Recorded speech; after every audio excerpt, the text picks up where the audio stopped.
আগুন নিয়ে খেলছে ভারত, বললেন পাকিস্তানের সাবেক পররাষ্ট্রমন্ত্রী। ভারত আগুন নিয়ে খেলছে বলে মন্তব্য করেছেন পাকিস্তানের সাবেক পররাষ্ট্রমন্ত্রী হিনা রাব্বানি খান।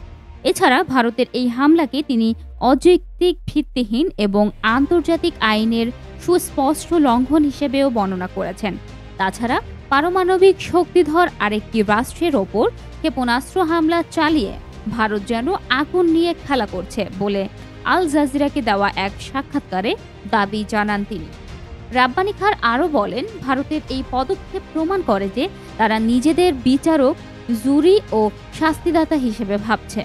তারা পারমাণবিক শক্তিধর আরেকটি রাষ্ট্রের ভেতরে ক্ষেপণাস্ত্র ছুড়তে দ্বিধা করছে না, কারণ তারা মনে করে যে কোনো ফল ভোগ না করেই পার পেয়ে যাবে।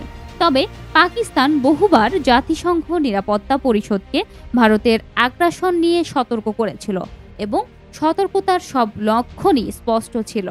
আর এখন ভারত সেটিকে নতুন উচ্চতায় নিয়ে গেছে।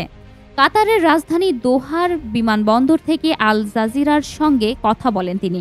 ভারতীয় হামলার কারণে বিমান চলাচল বিঘ্ন ঘটায় তিনি পাকিস্তানে ফিরতে পারছিলেন না। মধ্যরাতে চালানো ভারতের এই হামলাকে তিনি অযৌক্তিক, ভিত্তিহীন এবং আন্তর্জাতিক আইনের সুস্পষ্ট লঙ্ঘন হিসেবে বর্ণনা করেন। এদিকে ভারত পাকিস্তানের অভ্যন্তরে একাধিক হামলা চালানোর পর পাকিস্তান 5টি ভারতীয় যুদ্ধ বিমান গুলি করে ভূপাতিত করেছে বলে পাকিস্তানের সামরিক বাহিনী মিডিয়া উইং আন্তঃবাহিনী জনসংযোগ পরিদপ্তরের মহাপরিচালক লেফটেন্যান্ট জেনারেল আহমেদ শরীফ চৌধুরী নিশ্চিত করেছেন।